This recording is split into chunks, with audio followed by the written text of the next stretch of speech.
Welcome to Heart, Cat and Soul, a podcast designed to unravel the mysteries of the feline world on a physical, emotional, and energetic level. You are more than capable of connecting with your cat, but the hassle and bustle of life and the noise in our minds don't always let us truly listen. My name is Amaya Spindola, and I invite you to join me on this journey created for you to unlock the full potential of your relationship with your cat. Hello, my cat lovers. How are you? I hope you're listening from all around the world. I'm just imagining that. Well, today we're going to answer a question in this episode that it's going to be a little bit mysterious, but also have a little bit of science and a lot of it. I hope you enjoy it because this is you will get a sense of me, of why I'm speaking the way I do and why do I say the things that I do about cats. So the question is, have you ever wondered why we have such a different view of dogs than we do of cats? Where the fear of relating to cats comes from? Or why we go from hatred to fervent adoration? I have several friends, as I teasingly put it, who have gone from being dog lovers to sharing their lives with cats and never look back. In some of the cases, it was not planned. A cat just fell into their lives temporarily, or they found themselves sharing a flat with somebody who had already a cat and they had to adapt. It doesn't matter the circumstances. The thing is that when they changed or they moved out, whatever happened, they missed the cat. They actually created this relationship with the cat without even being aware of. And this is the amazing part. Because, I had my own story about this. I was not always a cat lover. And yes, please don't hurt me. Just kidding. I used to be afraid of cats. I had to I had been convinced by my family's culture that, the cats were surly, they were treacherous, they were self-interest, aloof. And on top of this, I did have some allergies. My eyes itch and I could not stop sneezing when they were around. I had friends that had cats and that was okay, but I was always keeping a little bit of distance. That's kind of the respect in quotes, right? Like respect. I respected cats, but always a few meters of distance. I kept my distance. Thanks to my career as a vet, I felt the pressure that I was going to have to look after them in my practice. I was, focused on saying, oh yes, I'm going to do nutrition for dogs, but I knew cats were going to come along. So I made a decision to make an effort to start loving them, kind of fake it until you make it. And at least lose the fear and respect that I had and see what happens. And of course, this was not easy. I had to wait a lot to to practice with a feline specialist. But you would not have guessed everything that happens once I decided to do that and change. It changed completely everything. And my allergies were gone. It was incredible. When I went to Buenos Aires to practice with this teacher, he was an amazing guy. And, I had to deal with the allergies right away. At first, medicated. And then I realized that once I coped with my fears and everything, I suddenly didn't have the symptoms anymore. And it happened without me noticing, actually, right? So it just happened. But not only that, so many opportunities and doors were open just because of the cats that I got the chance to travel to Texas A&M to practice there as well, to Spain to practice with other people, and suddenly I was opening a new world that I didn't know it was there. So this is how I had all these great teachers to help me understand that cats were amazing, and I became so passionate about them. And this is what it's happening to other people. And for me, it was very clear. But this episode, it's going to be about that. I'm not trying to convince you that, if you don't like cats, that's okay. You can switch off and find another podcast about dogs. But today I wanted to explain a little bit. Is it possible that we don't know them at all? Is it possible that we make this difference between dogs and cats just because we've learned and survived learned to survive with dogs, and we were very close and not so close with cats? Have you ever made yourself that question, that we never had the same relationship?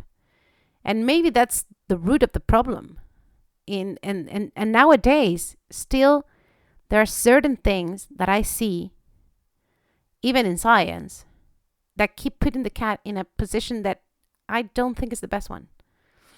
So let's go back a bit and talk about history, right? So if we look at cats, and in history, they started interacting with humans, and they did it through convenience. Humans started farming and storing grain, which attracted small rodents and possible diseases. These rodents came, and so did the cats. They were feeding, they were hunting these rodents, but there were also other predators around, such as mongoose. But they weren't as successful as cats. And why is that? They were really good hunters, but cats, I don't know, they were prettier, I guess. So even before this, around 10,000 years ago, the first signs of interaction between humans and cats were found, but we weren't that sure if that was an interaction, if a relationship, but, suddenly they found remains of both. But it was not until 6,500 BC that a more permanent relationship with cat was seen. And with it, a new culture. The cat became a symbol of our religious cultures, as well as a status of status, kind of money-wise status symbol, and it was closely associated with women. They began to move into houses, interacting with their humans, while continuing to do their duties as predators. So yes, cats are very smart, and they know where comfort is.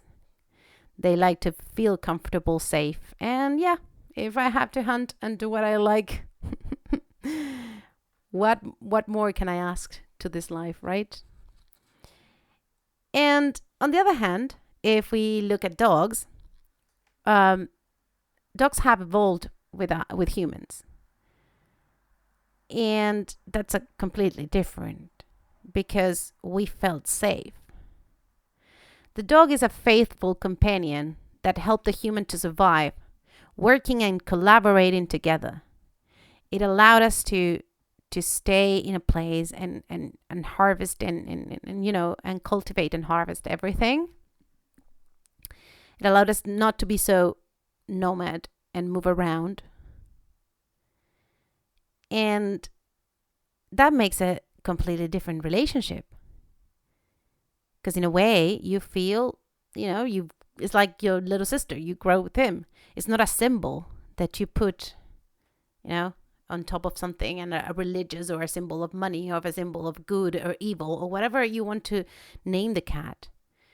The cat was always put kind of in a pedestal of, a savior, an evil thing, anything associated with witches. Right? So it's a complete, it's if you look at it from the relationship point of view, it's completely different.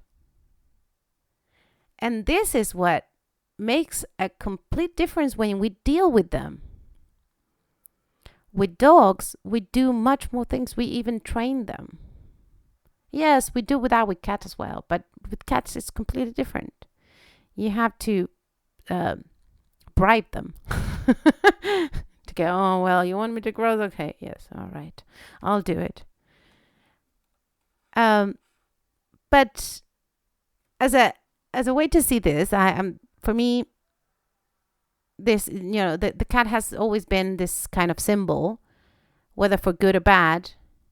and the dog nourish the earthly part of the human.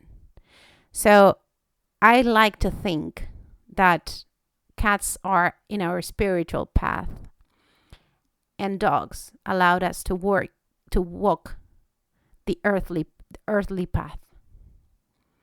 And combined, it's amazing. It's perfect.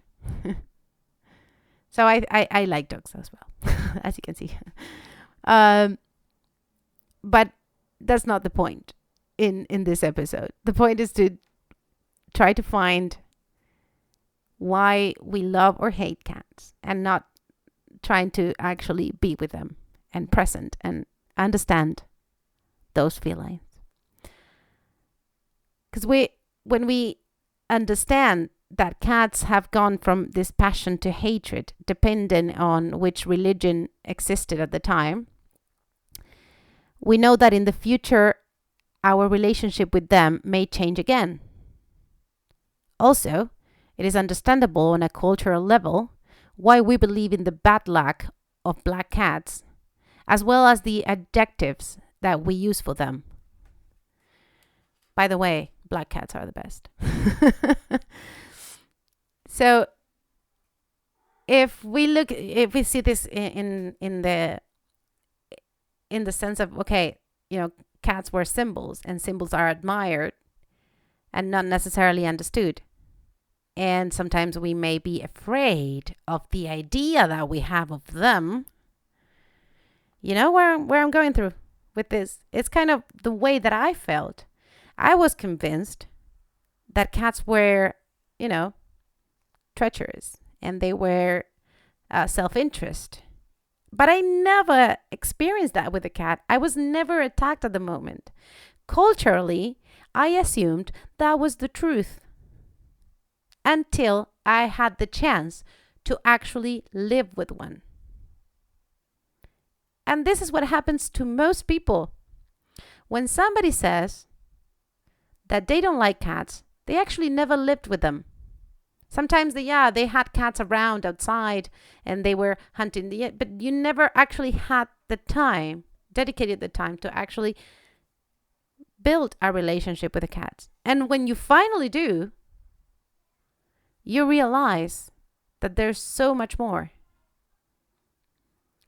And this is what I like you to be aware of. Because even so, some of the things we recommend as vets for cats, no, be careful, don't stress it, don't do that. It's kind of, yes, it's okay. And I love that there are things there out there that promote this kind of thing, because before we didn't care at all. But also, I would like a little more of understanding the true perspective of the cat, by actually having a relationship and not simply applying things that I think they might work and they don't. You know what I mean? I hope you do. I hope this message in English comes across better. And if you want to read a little bit more about this, because many artists in the world have been associated with cats, there is a book that I would recommend. I loved it, and it changed. It gave me this idea for this perspective. It is called Feline Philosophy. This book, it's kind of it associates the philosophers' ideas of different philosophers' ideas about cats and the meaning of life. The book is written by John Gray. He's not a cat specialist. He's actually in politics or history or something like that, and he has really good a good perspective, and the way he writes. And I would completely recommend this his writings, because it's really interesting. But this one in particular, it's a very, very short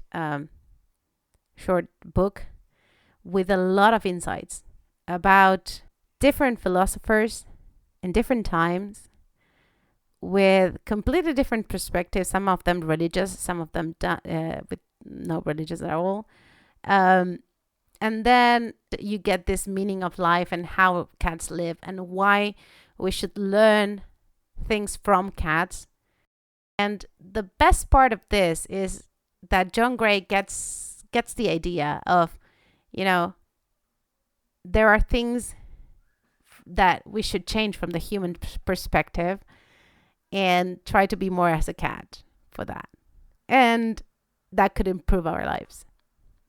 So I'm going to read one of the phrases that it's in his book, and I hope you like it, and I hope you you take a read, because it will take you just a day or two to get through the book. It says something like this: humans quickly lose their humanity, but cats never stop being cats. Now, if that nature that people think they have is made up of habits that can fail apart in a matter of weeks, what is there in human beings that it's truly their own? Feline philosophy, the cats and the meaning of life. I recommend this book. I hope you find it, you enjoy it, and if you want to comment about it, that would be amazing. I will leave the link on the description. If you want to discover a little bit more about Velvet, and this is how I say goodbye, just check on Velvet from felinevet.co.uk, and you'll get all the information about my consultations, how I work, and all my social medias. You can find me on Velvet for Cats. It's a 4, written 4, not a 4 number, right? And also, well, you can find my courses, as I said. I'll leave the links below on the description of Dr. Judy Yu platform, Feline Fridays, and other things. Anyway, just look up my name and you will find me. I hope you enjoy it, and I hope to be continuing doing this if you like it.